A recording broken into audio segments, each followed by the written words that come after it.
امام کو سمجھیں. ہم امام کو نہیں سمجھتے. ہم نے امام کو بس ٹھیک ہے مجلس میں امام کو سن لیا, اس کے بعد زندگی میں گھر میں بس کوئی کال پڑھ لیا, کوئی دیکھ لیا. امام میری زندگی میں کہاں ہے؟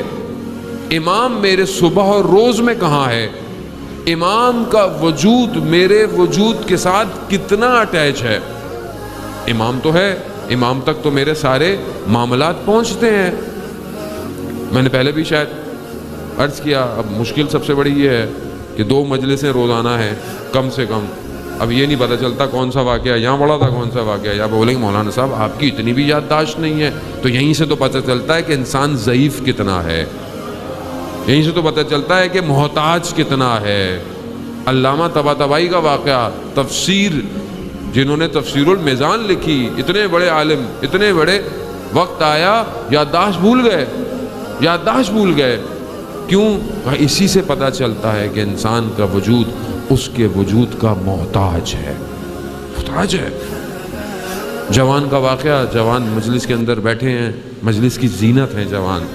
جوانوں کو مجلس مسجد دونوں کو بھرنا چاہیے. عزیزان محترم, بزرگوں کو خدا سایہ قائم رکھے ہمارے پر, اور بہت لطف کرتے ہیں کہ مجلس میں آ کر بیٹھتے ہیں, لیکن جوانوں کی مجلس ہے. جوان کا واقعہ, یونیورسٹی میں پڑھتا تھا تہران میں, نشے کرتا تھا, غلط کاموں میں ملوث تھا. ایک دن دیکھا کہ یونیورسٹی سے ایک بس ہے جو مسجد جمکران جا رہی ہے. مسجد جمکران آپ کو پتہ ہے کہ قم میں کچھ فاصلے پر مسجد ہے جو وقت کے امام سے منسوب ہے. جیسے مسجد سہلا ہے کوفہ میں, اسی طرح یہ مسجد ہے. بہرحال مسجد سہلا بہت پرانی ہے, اس کا درجہ, اس کا مقام بلند اور افضل ہے, لیکن یہ مسجد بھی کسی سے کم نہیں ہے. یہاں بہت معجزات ہوئے ہیں, لوگوں کو امام نے خود شفا عطا کی ہے. خود مسجد میں جائیں تو مسجد میں باقاعدہ رجسٹر ہے جس میں ساری چیزیں جو ہے وہ ریکارڈ ہیں. وہ جوان اپنی یونیورسٹی کے اسٹوڈنٹ کے ساتھ گیا جمکران.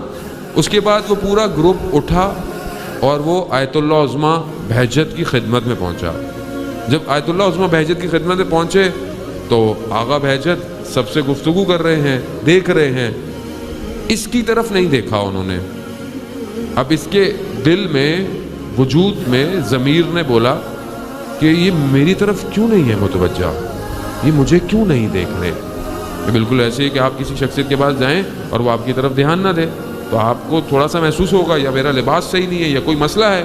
انسان اپنی طرف متوجہ, یہ جوان اپنی طرف متوجہ ہوا تو اس کے ضمیر نے اسے کہا کہ تمہارے کون سے اچھے کام ہیں جو یہ تمہیں دیکھیں. یہ سننا تھا اپنے آپ سے. جب اس نے گفتگو کی اس کا دل منقلب ہو گیا. اولیاء خدا کی ایک نگاہ دلوں کو تبدیل کر دیتی ہے. یعنی ان کا نہ دیکھنا اس جوان کو تبدیل ہو گیا. یہ گیا, اس نے سارے کام چھوڑ دیے, پورا ہفتہ کوئی برا کام نہیں کیا. اگلے ہفتے پھر یہ اپنی یونیورسٹی کے ساتھ گیا اور پھر جب آغا کی خدمت میں پہنچا تو سر جھکائے کھڑا تھا. تو اس کے برابر والے نے اسے کونی سے اشارہ کیا کہ آغا تم سے کچھ کہنا چاہ رہے ہیں.